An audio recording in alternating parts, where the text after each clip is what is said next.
सो है गाइस, स्वागत है आपका एक बार फिर से आप ही के यूट्यूब चैनल में। और आज की इस वीडियो में बात करेंगे HFCL को लेकर। टेलीकम्युनिकेशन सेक्टर की कंपनी है और इसके अंदर आपने देखा होगा अभी कल के दिन कंपनी ने रिजल्ट डिस्क्लोज किए थे और रिजल्ट के बाद अचानक से तेजी के चलते स्टॉक में गिरावट आ गई थी भाई। 3% के करीब स्टॉक फिसला।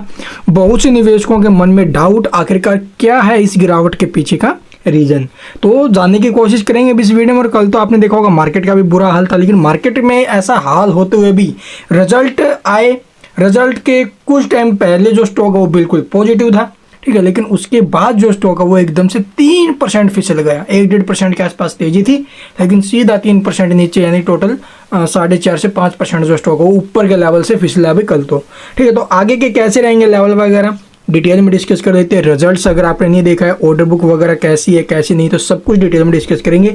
वॉल्यूम जो आई थी भी 56.5 मिलियन, यानी कि 5 करोड़ 65 लाख के आसपास की वॉल्यूम भी हमें यहाँ पर देखने को मिली है। तो चलिए भाई अब देख लेते हैं सबसे पहले जो रिजल्ट्स है उसके ऊपर डालते थोड़ी बहुत नज़र, वो कैसी है और उसका जो इफेक्ट है वो स्टॉक के ऊपर रहा है या फिर कोई और ही कारण है इसके पीछे गिरावट में।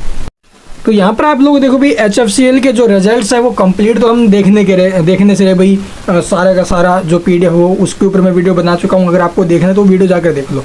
यहाँ पर थोड़े बहुत जो हाईलाइट है ना इसके वो देखते हैं। जैसे कि आप लोग टेलीकॉम केबल कंपनी है HFCL ने अपने जो Q4 है फाइनेंशियल 2024 और जो फाइनेंशियल 2024 के परिणामों की घोषणा की है, ठीक है।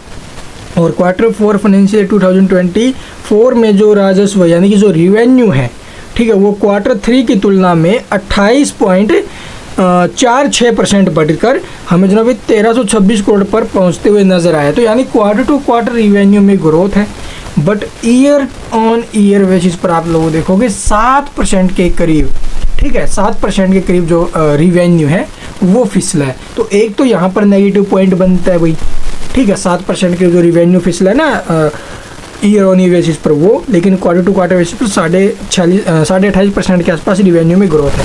उसके बाद आप लोग देखो EBITDA आप लोग देखोगे भी Q4 2024 में 11.74% की तुलना में Q4 फाइनेंशियल 2024 में, ठीक है। और EBITDA मार्जिन आप लोग देखोगे 15.78% हो गया है, ठीक है। तो ये इसके आप लोग देखोगे अपडेट्स रही हैं। तो Q3 के दौरान फाइनेंशियल 2023 में क्या थे Q4 में और अभी के टाइम क्या आते हुए नजर आए, तो वो आपके सामने जो भी EBITDA है, यानी कि 11.74% से इंक्रीज होकर ये 2024 ये जो फाइनेंशियल 2024 के Q4 में 15.78 हो गया है।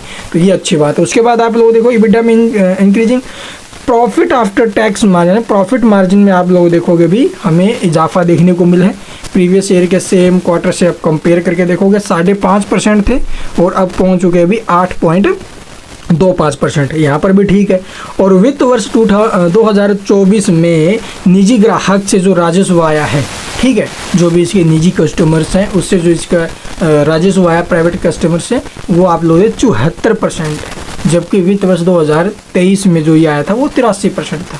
तो 83% से ये एक नेगेटिव यहाँ पर पॉइंट निकल कर आया। इसकी जो ऑर्डर बुक है वो ऑर्डर बुक कैसी है, अभी मजबूत ऑर्डर बुक है ही है। तो यहाँ पर देख सकते हो लगभग 7600 करोड़ के 7600 करोड़ के आसपास की इसकी मजबूत ऑर्डर बुक भी है, ठीक है। इसके लिए आगे के लिए जो काम कंपनी पास हुआ है और 20% से लगभग 20 पैसे के आसपास के लाभांश यानी कि जो कंपनी है वो आपको डिविडेंड का ऐलान भी करते हुए नजर आई है। तो ये इसके रिजल्ट भी कहीं ना कहीं आपको नेगेटिव चीज़ें देखने को मिली है, ठीक है, और पॉजिटिव भी बहुत सी है। तो ये नेगेटिव जो फैक्टर आए हैं 2-3, उसी की वजह से स्टॉक के ऊपर है भी ये गिरावट का असर, ठीक है। एक तो ईयर ऑन ईयर बेसिस पर जो इसका रिवेन्यू टूटा है वो सबसे बड़ा कारण है। यहाँ पर कंपनी के प्रदर्शन पर टिप्पणी करते हुए जो HFCL के प्रबंध निदेशक है, यानी कि जो मैनेजिंग डायरेक्टर MD है, उन्होंने जो अभी क्या कहा है यहाँ पर देख सकते हो, भारत सरकार की जो प्रगतिशील नीतियों के साथ भारत, जापान और जर्मनी को पीछे छोड़ते हुए अपनी जो लचीलापन और आशाजनक विकास संभावनाओं के कारण 2027 तक तीसरी सबसे बड़ी अर्थव्यवस्था बनने की ओर अग्रसर है। तो तीसरी सबसे बड़ी जो बनेगी अर्थव्यवस्था, तो उस कंडीशन में देखो इंफ्रास्ट्रक्चर तो मजबूत करना पड़ेगा।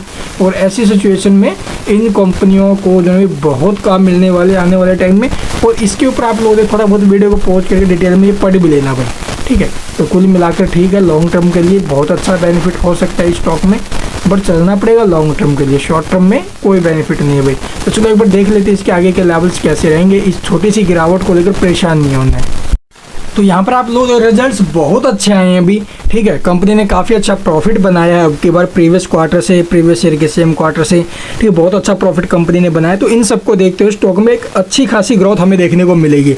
नीचे में जो सपोर्ट रहेंगे अभी टाइम आप लोग स्टॉक एक अप ट्रेंड में है ना, ठीक है, कोई दिक्कत वाली बात नहीं। स्टॉक यहाँ पर हमें ट्रेंड में दिखाई दे रहा है। ऐसे में जो सपोर्ट बन रहे हैं नीचे में 95 एंड 89, ये दो सपोर्ट है, इनके ऊपर फोकस रखिए।